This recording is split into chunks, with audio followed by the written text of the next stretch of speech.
IPL 2025కు ముందు mega వేలం జరగనున్న సంగతి తెలిసిందే. ఆ వేలానికి ఇంకా చాలా సమయం ఉన్నప్పటికీ ఇప్పటి నుండి చాలా ఫ్రాంచైజీలు తమ జట్టులో కీలక మార్పులకు శ్రీకారం చుట్టాయి. తమకు కావాల్సిన ప్లేయర్లను అట్టిపెట్టుకోవడం, వద్దనుకున్న వారికి వీడ్కోలు చెప్పడం మొదలుపెట్టేశాయి. ఇందులో భాగంగా చాలా జట్లు మొదట వారి కోచింగ్ స్టాఫ్ను మార్చేస్తున్నాయి. ఆస్ట్రేలియా దిగ్గజం రికీ పాంటింగ్కు ఢిల్లీ క్యాపిటల్స్ టాటా చెప్పేసింది.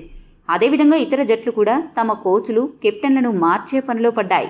ఇదే క్రమంలో లక్నో జట్టులో కూడా భారీ మార్పులు చోటు చేసుకుంటున్నాయి.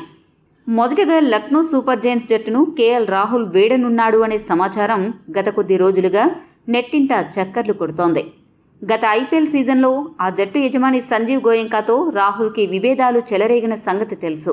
గత 2 సీజన్లలో టీంను ప్లే ఆఫ్స్కు చేర్చిన రాహుల్ ఈ ఏడాది మాత్రం ఆకట్టుకోలేకపోయాడు. ఆటగాడిగా 520 పరుగులతో పర్వాలేదనిపించినా కెప్టెన్గా మాత్రం పూర్తిగా విఫలమయ్యాడు. దీంతో రాహుల్ లక్నోని వదలడం పక్కానే వార్తలు వస్తున్నాయి. అయితే వీటిపై ఇంకా అటు ఆ జట్టు గానీ ఇటు రాహుల్ గానీ ఎటువంటి అధికారిక ప్రకటన చేయలేదు. త్వరలోనే ఇందుకు సంబంధించిన ప్రకటన విడుదలయ్యే సూచనలు కనపడుతున్నాయి. ఇదిలా ఉంటే లక్నో సూపర్ జైంట్స్ ఫ్రాంచైజీ తాజాగా ఒక కీలక ప్రకటన విడుదల చేసింది. తమ కొత్త మెంటర్గా టీమిండియా లెజెండరీ పేసర్ జహీర్ ఖాన్ను నియమించినట్లు ఆ ప్రకటనలో తెలిపారు.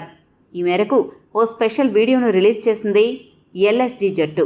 ఈ వీడియోతో పాటు మరో ఫోటోను కూడా ఈ ఫ్రాంచైజీ షేర్ చేసింది. ఇందులో టీం ఓనర్ సంజీవ్ గోయంకా 34వ నెంబర్ జెర్సీని జహీర్కు ఇస్తూ జట్టులోకి ఆహ్వానించడాన్ని మనం చూడొచ్చు. జాతీయ, అంతర్జాతీయ క్రికెట్తో పాటు ఐపీఎల్లో సుదీర్ఘకాలం ఆడిన అతడి అనుభవం టీంకు ఎంతో కలిసి వస్తుంది అని, కూల్గా, కామ్గా తన పని తాను చేసుకుపోయే జహీర్ వల్ల ఎంతోమంది యంగ్ టాలెంట్ ఆటగాళ్లు వెలుగులోకి వచ్చే అవకాశం ఉందని అందరూ భావిస్తున్నారు. అయితే గౌతమ్ గంభీర్కు సరైన రీప్లేస్మెంట్ జహీర్ అని క్రికెట్ విశ్లేషకులు అభిప్రాయపడుతున్నారు. జహీర్ ఖాన్ లక్నో మెంటర్గా నియమించబడ్డంపై మీ అభిప్రాయాన్ని తెలపండి. రాహుల్ లక్నో జట్టుతో కొనసాగుతాడా లేదా? మీరు ఏమనుకుంటున్నారో కామెంట్ చేయండి. మరిన్ని స్పోర్ట్స్ అప్డేట్స్ కోసం మా ఛానల్ సబ్స్క్రైబ్ చేసుకోండి.